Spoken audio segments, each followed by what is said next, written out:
ચાલો તો ફાઇનલી આપણે આને ઓપન કરી જ નાખીએ કે પેકમાં છે શું. ચાલો તો આપણે છે ને આ પેક ખોલવાનું છે. ચાલો તો આપણું સેટઅપ ગોઠવાઈ ગયું છે અને હવે છે ને ઓપન કરવાનું છે આને. આમાં ભાવે શું લાવ્યા. ચાલો તો ફાઇનલી આપણે આને ઓપન કરી જ નાખીએ કે પેકમાં છે શું.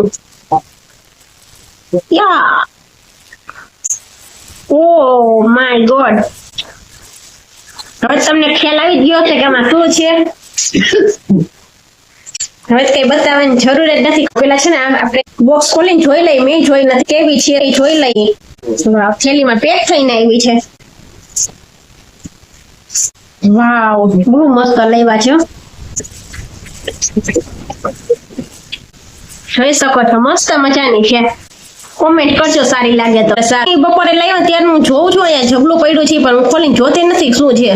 પછી થયું કે ચલો હવે આમાં વિડીયો આપણે શૂટ જ કરવાનો છે ને તો તમારી સાથે પણ છે ને શેર કરું. ચાલો તો હવે તો ટાઈમે આને કરી અને લગાવી દઈએ. ઓલરેડી 4:30 વાગ્યા છે. ટાઈમ તો આમાં તમને ઉલટી દેખાતી હશે ઘડિયાળે કેમેરામાં તો તમને. ચાલો તો આને છે ને સેટ કરી અને આપણે એની જગ્યાએ ટીંગાડી દઈએ. ચાલો તો હવે છે ને આપણે ઘડિયાળને લગાવી દઈએ. 4:30 વાગ્યા છે ઓલરેડી. ક્લોક એની જગ્યાએ આપણે ગોઠવી દીધી છે. હવે છે ને ઈજી પડે જોવાનું છે ને. ધરાર અહીંયા છે ને ધ્યાન વયું છે. મોબાઈલમાં તો આપણે ઓલરેડી ઘડિયાળ હોય જ તો પણ છે ને ધ્યાન અહીંયા વયું છે એટલે ઘડિયાળ વગર ચાલે નહીં.